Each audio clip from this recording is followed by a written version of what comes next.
Separated by the Atlantic Ocean, American women aren't much different from their European cousins, but it's almost impossible to compare women from all across Europe, as the continent covers a real range of nationalities, cultures, and ethnicities. So be warned that this show may make some broad generalizations, which we hope you'll excuse. What we're attempting to do today is compare European and American women. What makes them tick? How do they behave? And what are the similarities and differences between them? That's what we'll try to find out in today's infographic show, as we look at American girls versus European girls. Before breaking down the differences between the sexes, let's take a look at the general similarities and differences between Americans and Europeans. As we all probably know, Europeans and Americans share a whole bunch of similarities, owing to ancestral lineage and cultural similarities. They both have a broad commitment to democratic principles and share economic alliances. Both continents enjoy reasonably high standards of living and are considered developed by the rest of the world. There are some differences when it comes to religious quirks, free expression, sense of entitlement, and the morality concept. Americans believe that they are generally in control of their destiny,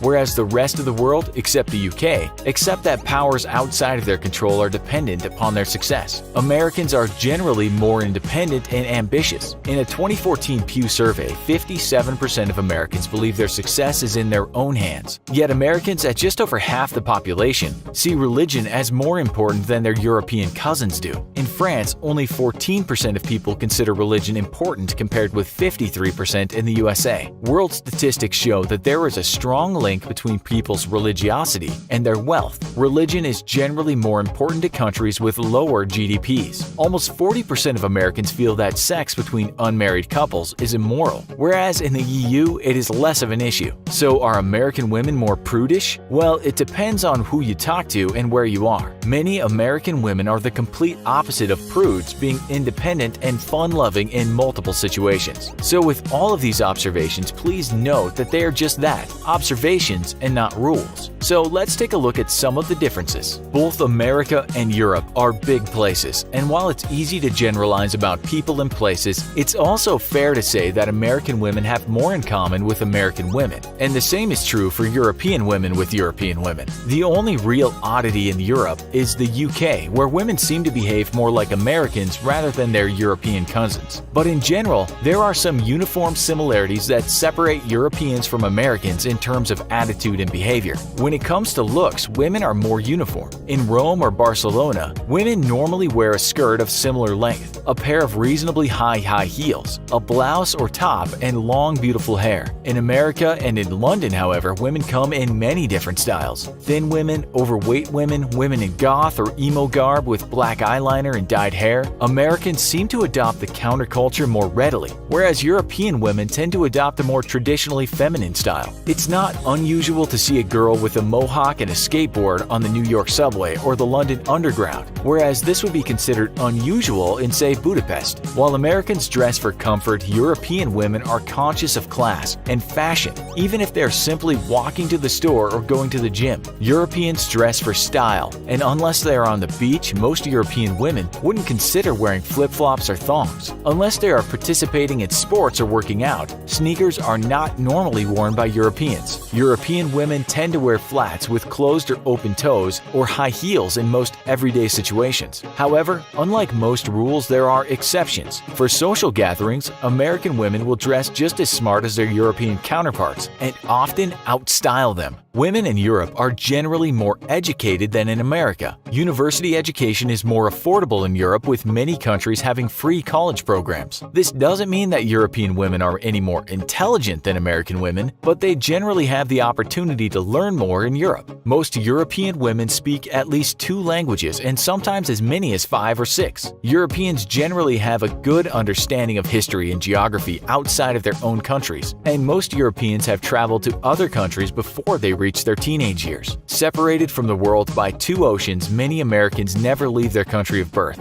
Bizarrely, and despite their lack of travel, American women are often more independent than European women. In social situations, American women tend to be more outgoing and curious, making them more fun at parties and social gatherings. Americans have a sense of adventure and liberty unmatched by women from other nations. In the States, a second or third marriage isn't uncommon, but looking at divorce statistics from 2014, Belgium, Spain, Portugal, Luxembourg, the Czech Republic, and Hungary all had worse divorce rates rates than the US. In general, American women and European women get divorced at similar rates. European women are on average better looking than American women according to some independent observers. America has problems with obesity among the young. This is not as much a problem in Europe at present. Of course, our perception of what is beautiful is a personal choice, but taking into account what seems to be the movie star and magazine standard, Europe trumps America. Riding the tram in Amsterdam, the average commuter might be surrounded by slim and attractive women. In Eastern Europe, the Balkans, and former Soviet satellite countries, it's possible to wander around for a while without encountering an overweight, unattractive female. European women are usually approachable, knowing that conversation between a male and a female is not a potential sexual advance. American women are often more wary of advances from strangers. European women often feel that being seduced is an appealing validation of their sexual attractiveness and fertility rather than a violation of their rights. A European woman will normally tell you straight up if they're interested in dating and won't subscribe to what is termed flaky behavior. When it comes to dating and hanging out, an American girl might be flirtatious and open about her feelings. Americans like to call things as they see them. Europeans, on the other hand, may be more reserved and mysterious about their feelings. A guy dating a European woman may have to rely on his spider senses to unlock the mysterious puzzle that's in her mind. As we mentioned above, these generalizations cannot be proven by science, so we need your input to keep the discussion moving. So join in the discussion. What do you think about American and European women? What are the differences and the similarities between the two? Be sure to let us know in the comment section below. Also, be sure to watch our other video called Average American versus Average Russian. How do they compare? Thanks for watching, and as always, don't forget to like, share, and subscribe. And as ever, see you next time.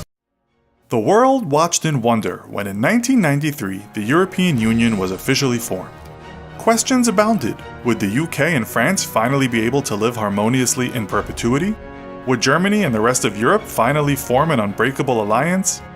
With a currency to rival that of the US and the combined military might of 28 different countries, the EU could easily be one of America's greatest trading partners or one of its most menacing foes. Although the American and European alliance is the strongest today than it's ever been, we thought it would be interesting to compare the military might of these two powerhouses and determine who would most likely win in a theoretical war in this episode of the Infographics Show, The European Union versus the United States of America.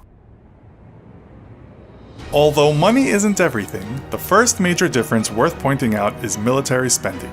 The annual defense budget of the European Union, which still includes the UK even though they recently voted to Brexit, is $227 billion, or 3 times smaller than the United States' annual defense budget of $664 billion. When it comes to manpower, the EU has a population of 743 million people, with 1.4 million being active military personnel and 1.7 million being reserve personnel. The United States has a population of 324 million people, with 1.4 million being active military personnel and 1.1 million being reserve personnel. With programs such as Sabre Strike, the 7th Army Training Command, and the Atlantic Resolve, it is safe to assume that the close connection between the US and the EU has resulted in reasonably similar training for the army personnel of each country. In terms of land systems, the EU and the US are also similarly matched. The EU has 6,700 tanks, 48,971 AFVs, 2,312 SPGs, 3,492 towed artillery, and 1,069 MLRSs. The US, on the other hand, has a fleet of 8,848 tanks, 41,000 AFVs, 1,934 SPGs, 1,300 towed artillery, and 1,331 MLRSs. Despite the US having a larger number of ground tanks, Germany makes one of the top-ranked tanks, the Leopard 2, which has been purchased in the hundreds by countries all over Europe. It should be noted that while the US has troops and missiles stationed in Europe, there are no European army bases in the US. This is an obvious advantage to the US, who could more easily bring the battle to European soil, keeping it away from the plants which manufacture American weapons, and again turning Europe into a war zone similar to World War II. Of the US missiles on European soil, the Aegis Ashore Missile Defense System, located in Romania, has recently gone online and is manned by 130 US sailors. This defense system is currently run by NATO, but in the case of a US-EU war, it would become an ideal base for the US on European soil.